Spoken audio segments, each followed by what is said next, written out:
quando eu coloquei, eu não sei pronunciar esse título, que termina com Mr. Kite, o Fábio até me questionou, né? Eu não sei se seria muito de protesto, uma música política e tal. Aí eu falei para ele, né, que ele fala sobre a burguesia, né? Sobre as festas, sobre aquela coisa. Enfim, me fugiu a palavra agora, mas é mais isso, né? Que ele cita uma festa ali, tipo. É uma crítica à burguesia, no meu entender, né? Se você pegar a letra ali,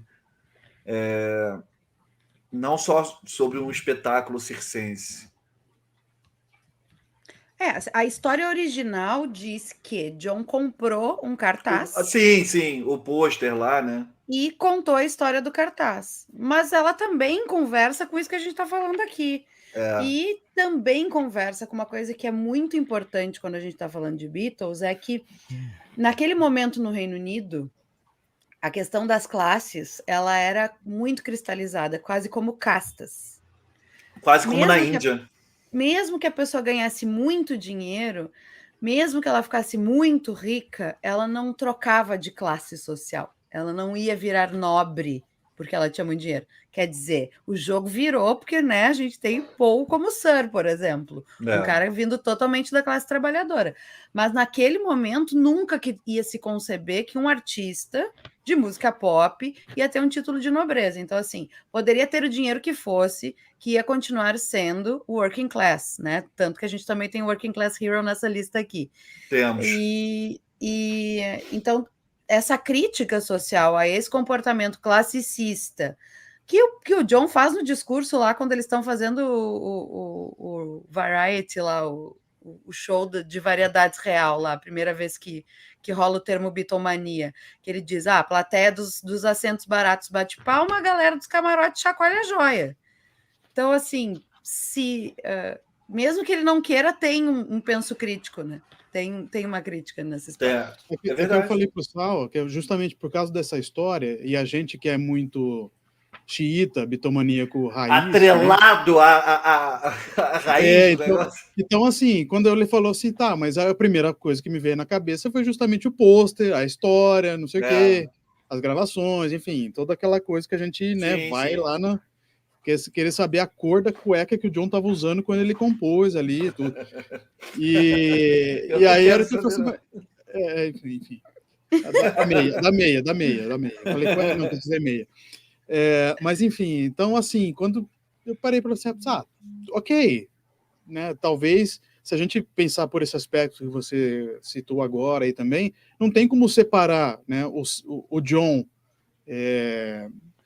músico do John literato ali, né, o escritor, do John político, enfim, não tem como a gente separar. Então, talvez até a própria leitura, então, que ele fez, a forma dele colocar na letra, ele fazer a composição, não tem como não estar inserido ali, tá né? Nele, a visão dele, né? Estava neles o tempo inteiro. Isso. Sendo Lennon a cabeça que era, né? Ou cabeça que era, na real, ele não comporia essa canção à toa, assim, né? Tipo, tem um subtexto ali, tem coisas nas entrelinhas.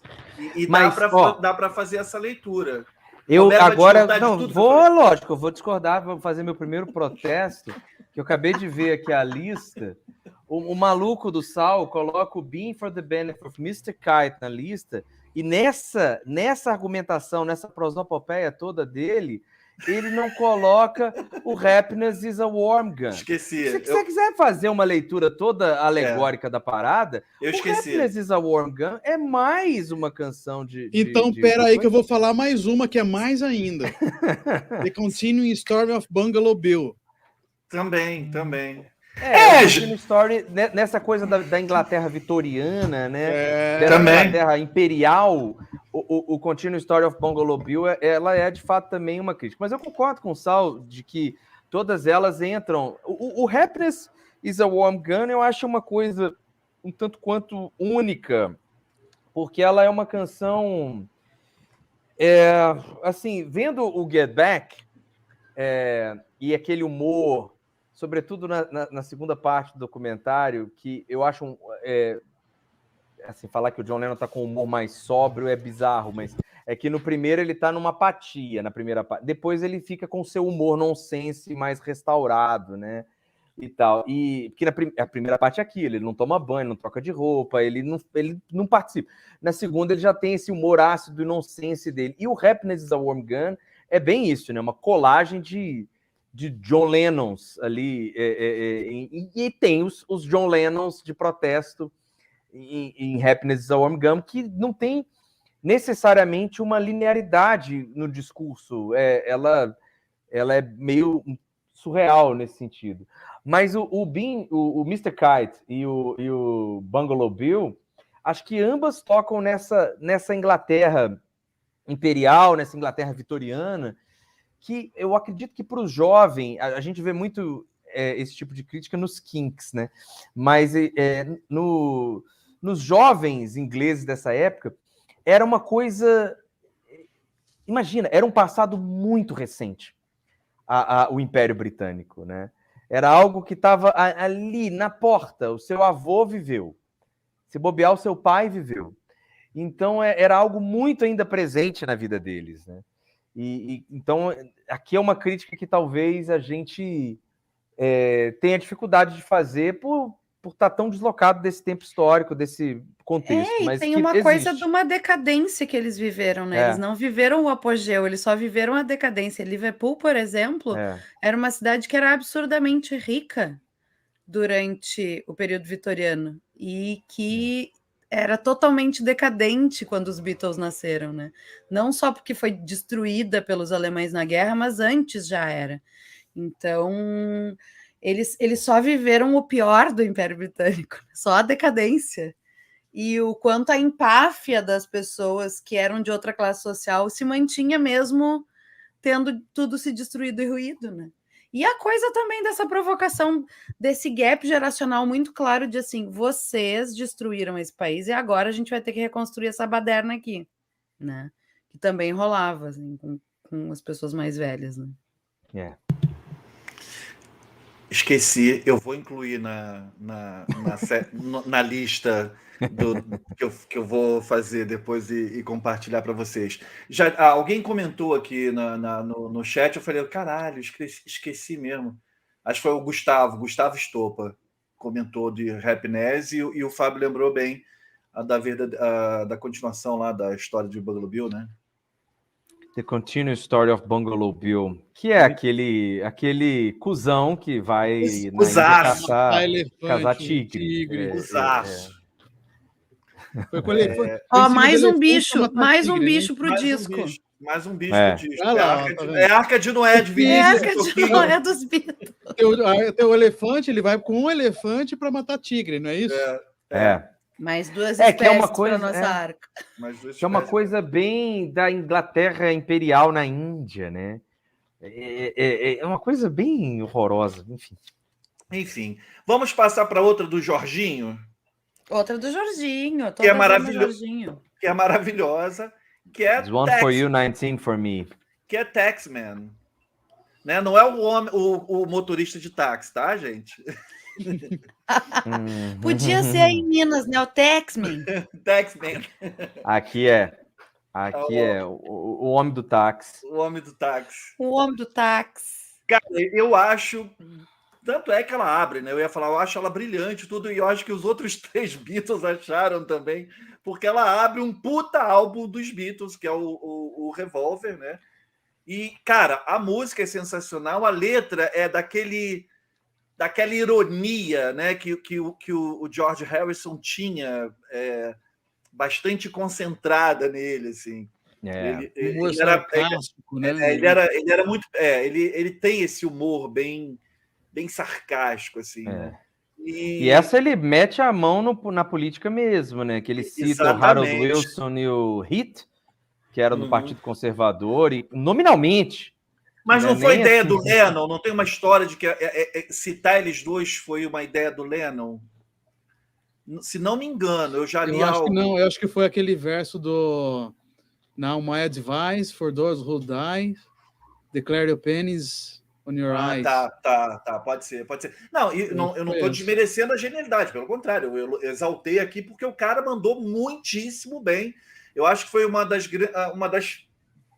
primeiras manifestações do George que os Beatles reconheceram. Porra, ele não é mais só aquele garoto que acompanhava a gente lá em Hamburgo, não. O bicho cresceu, o bichão tá doido, né? E como não ficar, né, gente? Porque assim, o sistema de impostos britânico naquele momento era surreal. Deixa eu entender, quando ele fala que era o quê? A libra dividida por 20 shillings, não era isso? Só para a gente deixar claro. Ai, gente, eu sou uma pessoa que assim, o tipo método assim, cada libra eu sou de humanas. Eu sou totalmente de humanas, não me convida a fazer matemática, eu não sei muito também, mas quem pode... Eu não quero estar numa live sobre matemática, Fábio. Mas parece que assim, cada libra é dividida por 20 shillings. E aí eles ficavam com o equivalente a 1 shilling e o imposto de renda levava 19. Cara, é um negócio absurdo. Era uma bizarrice dessas. Até para o Brasil, um negócio absurdo, né? Não, era loucura, era loucura. Eu queria destacar os versos que ele fala, que eu acho genial. Se você dirigir um carro, eu cobrarei pela rua. Se você tentar sentar, cobrarei pelo seu assento. Se você ficar com frio, eu cobrarei pelo calor. Se você fizer um passeio, cobrarei pelos seus passos. Taxman é um cobrador de impostos, né? E eu acho esse final, a música toda, né? Como eu falei no início, mas esse final eu acho palmas para o Jorginho. Palmas para o Jorginho. Né? E detalhe, o Wilson e o Heath, que ele cita, foram os primeiros personagens vivos citados em músicas dos Beatles. Ah, é? É. E olha o impacto disso, né? Você não está sendo nem sutil. Exatamente. É audácia, porque eles estavam no topo lá em termos de fama, mas também, assim, ninguém tinha tido essa empáfia de criticar o primeiro-ministro, gente. E artista pop ainda, que não tinha toda essa relevância na época, assim, né? Vamos dizer assim, de ser considerado pessoas relevantes para fazer esse tipo de declaração, de peitar um primeiro-ministro, de peitar uma, né? Tudo bem que tá tudo certo em taxar grandes fortunas, mas era demais. Era demais. Não, tem que taxar. Tem que taxar. Um pobre não pode pagar um imposto equivalente mais imposto do que um rico, né? Se tu cobrar a mesma coisa num litro de leite que o rico compra do que o pobre compra, o imposto que o pobre está pagando tem muito mais impacto, né, do que o rico. Tem que cobrar. E assim, quando a gente fala de cobrar as grandes fortunas, não é daquela pessoa que está parcelando o Celtinha dela ali e tal. Gente, estamos falando de grandes empresas. A gente não está falando de você, tá? Pode ficar com o seu Celtinha parcelado ali numa boa. A gente não está falando de você. Então, assim, palmas para George, né? Ele mandou muito, muito, muito, muito bem, e a música é maravilhosa. Eu não sei se ainda existe no Rio de Janeiro, mas no final dos anos 90, salvo engano, eu fui numa Casa da Matriz, na Rua da Matriz, em Botafogo, que era uma casa que tocava música eletrônica com DJ, assim, mas só tocava drum and bass, música brasileira, assim, e tal. E rock, tocava The Doors, né? Rolling Stones, Beatles. E quando eu entrei nessa casa, eu fui uma única vez conhecer e tal. Quando eu entrei, começou a tocar Taxman, sabe? Assim, o som truando assim nas caixas de som com aquela qualidade e tal. Foi muito, muito legal, muito legal. Eu me lembro com saudade o tempo que passou. Carrões, usava. Vamos lá. Pessoal, diga. Mais um protesto que eu vou fazer aqui, porque eu li sua lista aqui. Do Jorginho, eu queria sua de não colaborar. É verdade. Mas do Jorginho, eu queria incluir mais 2 músicas que eu acho que podem entrar nessa questão. E, eu acho que muito próxima da temática do Taxman, mas indo para uma outra onda, um outro problema dele é o Only a Northern Song, que depois sai no Yellow Submarine. E aí eu acho que é uma canção de protesto que eu acredito que vai naquela vibe que eu tava falando, que a Bruna citou do All You Need Is Love e do Baby You Are a Rich Man, é o I'm Mine. Que o I'm Mine é dessas que vai questionar toda a estrutura do ser humano, do pensamento do ser humano, né? De como ele se posiciona diante de si mesmo, do seu autoconhecimento, etc. E tanto o I'm Mine, uma outra que aí é em outro nível de experiência, o I'm Mine, o George já estava em outra vibe, mas voltando um pouco no passado, porque os Beatles, em um ano no passado, você volta 30 anos, né? E às vezes 2, 3 anos, você volta 100. O John fez o Tomorrow Never Knows no Revolver. E o Tomorrow Never Knows também é uma canção que vai dar uma sacudida, né, na forma como se vivia, né? Então essas três, Only Another Song, Tomorrow Never Knows e I'm Mine. Incluirei. Sobretudo I'm Mine, tá? Incluirei.